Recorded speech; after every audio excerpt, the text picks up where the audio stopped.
네, 안녕하셨어요? 금요일 아침이죠? 기도하겠습니다. 할렐루야, 하나님 아버지, 감사합니다. 오늘도 하나님 아버지, 크신 은혜가 우리를 깨웠고, 주님 앞으로 인도하셨습니다. 믿음으로 주 앞에 나가기 원하오니, 우리를 이끌어 주시옵소서. 예수님의 이름으로 기도합니다. 아멘. 예, 찬송가, 내 맘속에 411장입니다. 내 마음속에.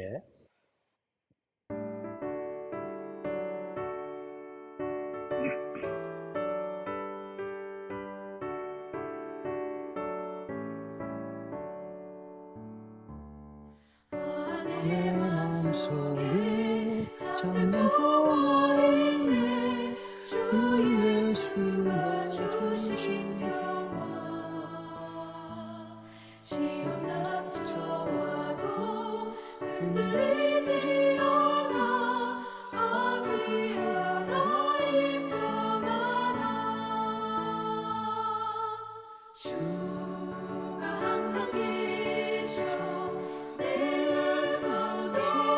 맘속에 주가 항상 계셔 기쁘다 주 나의 맘에 계셔 위로하시네 어찌 내가 주를 떠나 살까 이 귀한 평화 내가 받고 보니 내 슬픔이 사라지고 맘에 기쁨 넘쳐 주를 찬양하네 평화의 임금 예수 주가 항상 계셔 내 맘속에 주가 항상 계셔 기쁘다 주 나의 맘에 계셔 위로하시네 어찌 내가 주를 떠나 살까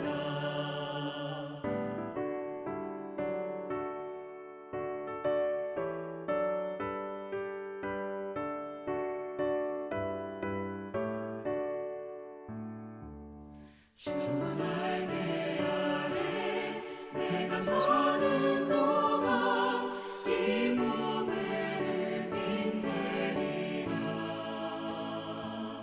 기쁜 그날이 와 주를 만나 뵐 때 그 평화 영원하리 주가 항상 계셔 내 맘속에 주가 항상 계셔 기쁘다 주 나의 맘에 계셔 위로하시네 어찌 내가 주를 떠나 살까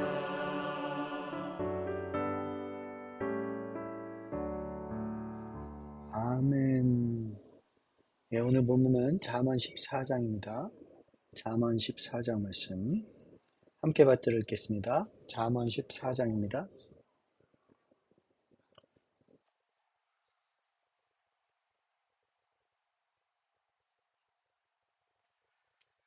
지혜로운 여인은 자기 집을 세우되 미련한 여인은 자기 손으로 그것을 허느니라. 정직하게 행하는 자는 여호와를 경외하여도 패역하게 행하는 자는 여호와를 경멸하느니라. 미련한 자는 교만하여 입으로 매를 자청하고 지혜로운 자의 입술은 자기를 보전하느니라. 소가 없으면 구유는 깨끗하려니와 소의 힘으로 얻는 것이 많으니라. 신실한 증인은 거짓말을 아니하여도 거짓 증인은 거짓말을 맺느니라. 거만한 자는 지혜를 구하여도 얻지 못하거니와 명철한 자는 지식 얻기가 쉬우니라. 너는 미련한 자의 앞을 떠나라. 그 입술에 지식이 있음을 보지 못함이니라. 슬기로운 자의 지혜는 자기의 길을 아는 것이라도 미련한 자의 어리석음은 속이는 것이니라. 미련한 자는 죄를 심상히 여겨도 정직한 자 중에는 은혜가 있느니라. 마음의 고통은 자기가 알고 마음의 즐거움은 타인이 참여하지 못하느니라. 악한 자의 집은 망하겠고 정직한 자의 장막은 흥하리라. 어떤 길은 사람이 보기에 바르나 필경은 사망의 길이니라. 웃을 때에도 마음에 슬픔이 있고 즐거움의 끝에도 근심이 있느니라. 마음이 굽은 자는 자기 행위로 보응이 가득하겠고 선한 사람도 자기의 행위로 그러하리라. 어리석은 자는 온갖 말을 믿으나 슬기로운 자는 자기의 행동을 삼가느니라. 지혜로운 자는 두려워하여 악을 떠나나 어리석은 자는 방자하여 스스로 믿느니라. 노하기를 속히 하는 자는 어리석은 일을 행하고 악한 계교를 꾀하는 자는 미움을 받느니라. 어리석은 자는 어리석음으로 기업을 삼아도 슬기로운 자는 지식으로 면류관을 삼느니라. 악인은 선인 앞에 엎드리고 불의한 자는 의인의 문에 엎드리느니라. 가난한 자는 이웃에게도 미움을 받게 되나 부요한 자는 친구가 많으니라.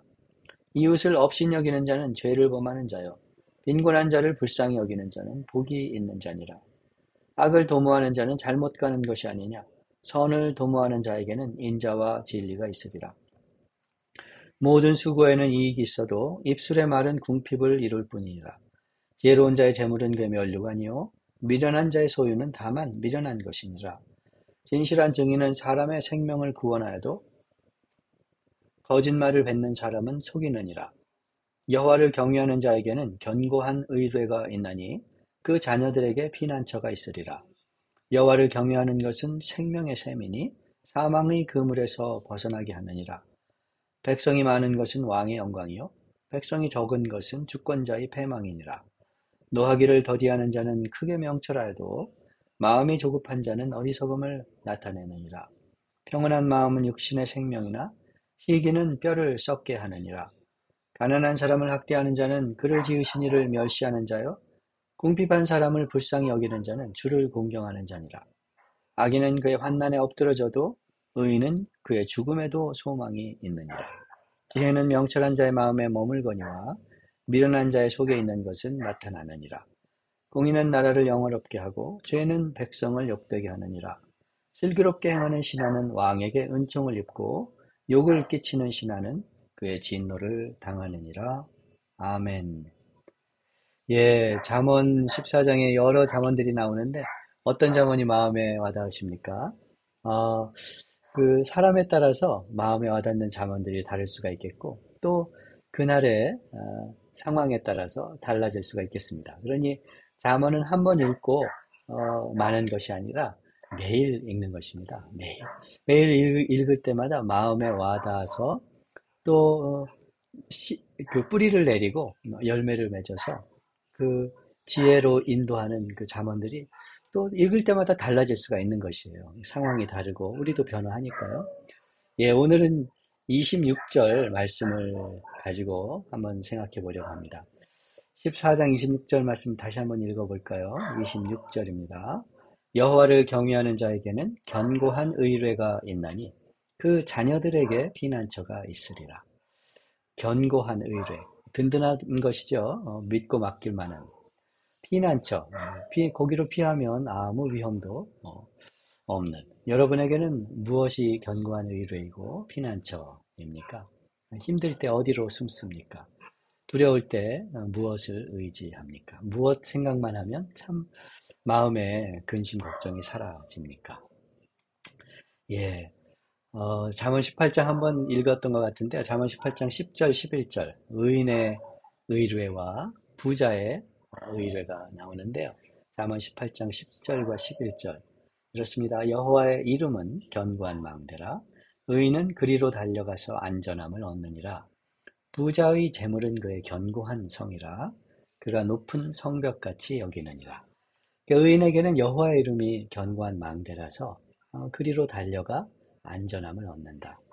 부자에게는 재물이 견고한 성이라 높은 성벽처럼 지켜줄 것으로 생각한다는 것이죠. 무엇가 진짜 의뢰이고 무엇가 진짜 피난처이겠습니까? 예, 뭐 예수 믿지 않아도 아무리 돈이 많아도 생명의 속전을 치를 수 없는 것이고 이 세상을 떠날 때 육신의 장막을 벗을 때 한 푼도 가져갈 수가 없는 것이라고 그러잖아요. 수의에는 주머니가 없다고 그러더라고요. 뭘 챙겨갈 수가 없으니까 몸만 가는 것입니다. 부자의 재물이 견고한 성처럼, 견고한 의뢰처럼 여겨져도 at the end of the day, 그렇지 않다는 것이죠. 그러나 생명의 주관자 여호와의 이름, 여호와와 가까이 지내는 것, 그를 경외하며 사랑하며 사랑을 입는 그 삶이 지금 세상을 넘어 영원토록 견고한 의뢰가 되는 것입니다. 여호와를 망대에 피난처 삼은 사람들이 되기를 축원합니다. 여호와를 경외하는 자에게는 견고한 의뢰가 있나니. 아멘. 그런데 그것이 자녀들에게 피난처가 있으리라 합니다. 자녀들에게 피난처가 있으리라. 참 소망이 되는 말이죠. 자녀가 있든 없든 다음 세대, 우리는 다 태생적으로 하나님이 그렇게 만드셔서 우리의 다음 세대를 걱정하게 돼 있어요. 책임을 맡은 사람들입니다. 다음 세대가, 우리 다음 세대가 살 세상이 우리가 산 세상보다 지금은 별로 밝아 보이지 않잖아요. 그러니까 미안해하는 사람도 있고 걱정하는 사람도 있고 또 뭐 남 탓을 하는 사람도 있고 그렇지 않습니까? 우리 다음 세대가 살아갈 세상, 우리 다음 세대는 어떤 삶을 살 것인지 그 책임감이 있기 때문에 피난처를 마련해주고 싶은 마음이 있는 것이죠. 피난처, 든든한 것, 뭔가 든든한 것을 마련해주고 싶은 것이 있는 것입니다. 자녀들에게 뭐 그렇게 열심히 교육을 시킨다든지, 뭐 가르친다든지, 친구를 사귀게 한다든지, 돈을 물려준다든지, 뭐 집을 물려준다든지, 건물주가 되게 한다든지. 제가 어릴 때 초등학교 저학년 때였던 것 같아요. 저희 아버님이 교육보험을 드셨어요. 교육보험. 그래서 제가 대학교 가면은 이제 보험금을 매달 부어서 대학 등록금을 그 교육보험. 근데 그게 초등학교 저학년 때였는데 제 마음에 왠지 고마운 마음이 들었는지 신기했는지 동네 어른들한테 우리 아버지가 교육보험을 들어놔서 나는 걱정이 없다고 막 자랑하고 다녔던 기억이 나요. 사람들이 똑똑하다고 칭찬을 많이 했습니다. 교육보험. 그 보험을 든다든지 해서 뭔가 자녀들에게 피난처를 마련해주고 싶어요. 어떤 사람은 재산을 물려주고, 어떤 사람은 자기 뭐 이런 걸 물려주고, 양반의 신분, 돈을 주고서라도 양반의 신분을 사서 물려주곤 하잖아요. 심지어는 성도 사가지고 양반 성으로 사가지고 자녀에게 물려주지 않습니까? 그런 양반성이 많다고 하더라고요. 예, 교육은 뭐 우리나라 사람들 교육이 최고야 그러면서 자녀들에게 물려줄 수 있는 거. 혹은 어떤 사람은 인격이나 처세술이나 가훈이나 그렇게 물려주려고 합니다. 그런데 태생적으로 본질적으로 다 물려주지 못하고 다 지켜주지 못하고 다 가르치지 못하고 끝까지 도와주지 못하는 것이 인생입니다. 왜냐하면 이전 세대는 가고 다음 세대가 오잖아요. 우리 다음 세대가 살 세상은 우리가 살아보지 못한 세상입니다. 우리 다음 세대가 겪을 문제들은 우리가 경험해보지 못한 문제들이에요. 물론 우리 다음 세대가 이루어낼 성취도 우리는 할 수 없는 그런 성취가 되겠지요. 원래 그런 것이에요. 우리는 가고 다음 세대는 남는 것입니다. 그렇기 때문에 우리는 사실은 물려준다고 하지만 맡기는 것입니다. 뭔가 든든한 것에, 우리가 의뢰하는 것에, 우리의 세대보다, 세대가 뭐, 한 세대가 30년이라고 그러잖아요. 기껏해야 30년보다 더 길고 영원하고 든든한 무언가, 그것에 우리의 다음 세대를, 우리의 자녀를 맡기는 것입니다. 물려준다기보다는 자녀를 맡기는 것이에요. 우리가 정말 의뢰하는 것에 우리의 자녀들을 맡기는 것입니다. 뭐에 맡기겠습니까? 뭐에 맡기면 우리의 자녀들이 든든하겠습니까? 아버지 생각을 안 할 수가 없어요. 저희 아버지는 뭐 물려준 게 없습니다. 재산을 물려주신 것도 아니고, 뭘 이렇게 슬하에 앉혀놓고 뭘 많이 가르쳐 주신 것도 아니에요. 우리 아버지한테 제일 많이 들었던 말 중에 하나가, 네 인생은 네가 사는 것이다 하는 말씀이었던 것 같아요. 얼핏 생각하면 물려준 게 없는 아버지인 것 같은데, 그런데 그 아버지가 기본적으로 사람다움에 관한 의뢰하고 살았던 것이 있거든요. 사람에게 어떻게 대해야 되는지, 사람 노릇을 하는 것이 어떤 것인지, 그런 기본적인 인생에 대한 신뢰, 사람에 대한 책임감, 그런 것들에 저를 맡겼다고 생각합니다. 그게 제 아버지만큼 제가 든든한 사람은 되지 못하였지만, 그것은 잊을 수가 없는 아버지가 물려준 자산입니다. 아버지의 세계관은 못 물려줬지만, 아버지의 세계관과 저의 세계관은 다르거든요. 아버지의 생각과 저의 생각은 다르거든요. 뭐 누가 옳고 그르고를 떠나서. 하지만 아버지가 가장 의뢰하고 기본적으로 삶이란 이런 것이라고 의뢰하고 살았던 그 삶에 대한 책임감이라고 할까요? 그것은 정말 가장 큰 자산이 되었다고 생각합니다. 신앙을 물려줘야 된다고, 믿음을 물려줘야 된다고 다음 세대에 그 기독교 신앙이라는 것이 무슨 가르치고 뭐 이렇게 소유하게 하는 교리나 종파나 무슨 건물이나 시스템이나 이런 것들이 아닙니다. 우리가 뭘 의뢰하고 사느냐, 우리가 진짜 뭘 든든히 여기느냐, 우리의 인생보다도 우리의 인생이야 뭐 강건하면 인생이 70이고 강건하면 80이라고 하잖아요. 그 뒤에를 의뢰하는 것이 믿음이지 않습니까? 그 의뢰하는 것에 우리의 세대, 우리의 생명보다 더 긴 영원한 그 의뢰하는 것에 우리 자녀 세대를 맡기는 것이에요. 그것을 물려주는 것입니다. 그 의뢰하는 것을. 무엇을 의뢰하고 사느냐. 무엇을 진짜 의뢰하느냐. 자녀들에게 교리나 지식이나 신앙생활을 가르치려고 물려주려고 하면서 그 좋은 줄 아니까 복을 받는다니까. 하지만 사실은 자기는 돈을 의뢰했다면, 돈을 든든히 여겼다면 실은 돈을 의뢰하는 마음을 물려주는 것이지 신앙을 물려주는 것이 아닙니다. 우리가 의뢰하는 것을 자녀들에게 물려주는 것입니다. 거기에 맡길 수밖에 없기 때문이에요. 사랑하는 부모라면, 책임감이 있는 선배 세대라면 후배 세대를 진짜 든든한 것에 맡기지 않겠어요? 바울은요, 에베소 장로들하고 마지막 고별 인사를 하면서 사랑하는 에베소 교회를 3년 동안이나 매일 눈물로 섬겼던 에베소 교회를 주의 은혜와 및 말씀에 부탁하노라. 다윗이래요. 바울이 정말로 의뢰했던, 자기는 다시 못 보지만 자기는 이제 에베소 교회에서 설교를 한 번도 다시 못할 거지. 성경 공부를 한 번도 하지 못하겠지만 주의 은혜와 및 말씀이 자기가 정말 의뢰하는 것이고 에베소 교회를 든든히 지켜줄 것을 신뢰했기 때문에 주의 은혜와 말씀에 에베소 교회를 맡길 수가 있었던 것입니다. 그 슬픔 중에도 다시 보지 못하는 그 속에서도 여러분은 무엇을 의뢰하고 어떤 의뢰하는 것에 다음 세대를 맡기겠습니까? 자녀들에게 피난처가 있으리라. 여호와를 경외하는 자에게는 견고한 의뢰가 있으니 자녀들에게 피난처가 있으리라. 하나님께 맡기라는 권면입니다. 나에게 맡겨라. 내가 책임질게.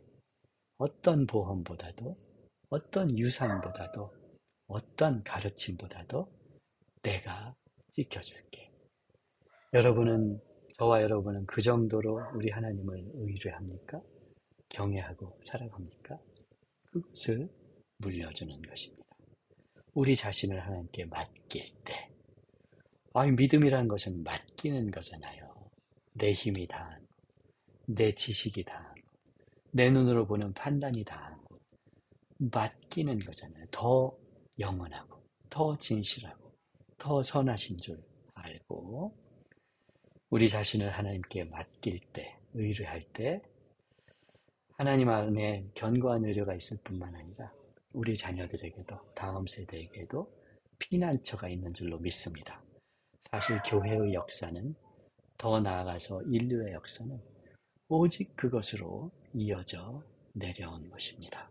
주님 다시 오실 때까지 주를 경외하여 견고한 의뢰를 붙잡을 뿐만 아니라 그 은혜를 입을 뿐만 아니라 자녀들에게도 피난처 되시는 하나님, 그 하나님께 맡겨드리는 저와 여러분 되기를 축원합니다. 할렐루야. 하나님 아버지 감사합니다. 주를 경외하는 것, 크신 줄을 알고 영원한 줄을 알고 선하신 줄 알고 변하지 않는 줄을 알고 의뢰하는 것. 때로는 내 생각을 접고 때로는 욕심을 십자가에 못 박고 때로는 생각을 접고 하나님 말씀에 순종함으로 하나님을 경외할 때 견고한 의뢰가 있어서 어떤 세상의 유혹도, 어떤 악도, 어떤 우리 안에 들고 일어나는 육신의 욕심도 우리를 하나님과 동행하는 길에서 흐트러지게 할 수 없는 줄을 믿습니다. 붙잡고야 마실 하나님을 믿습니다. 하나님을 의뢰할 때 우리가 다 지켜주고 다 가르치고 책임질 수 없는 우리와는 다른 세상을 살아갈 우리의 다음 세대들에게도 피난처와 견고한 의뢰와 하나님, 우리가 이룬 것보다 더 놀라운 성취가 있을 줄로 믿습니다. 주님 다시 오실 때까지 교회의 역사가 믿음의 사람들의 대에서 대를 잇는 그 믿음의 길이 끊어지지 않고 이어지는 줄 믿습니다. 우리의 세대가 여호와를 의뢰하여 끊어지지 않는 그 고리 중에 한 세대를 담당하는 세대가 될 수 있도록 우리를 붙들어 주시옵소서. 예수님 이름으로 기도합니다. 아멘. 하늘에 계신 우리 아버지여, 이름이 거룩히 여김을 받으시오며 나라 임하옵시며 뜻이 하늘에서 이루어진 것 같이 땅에서도 이루어지이다.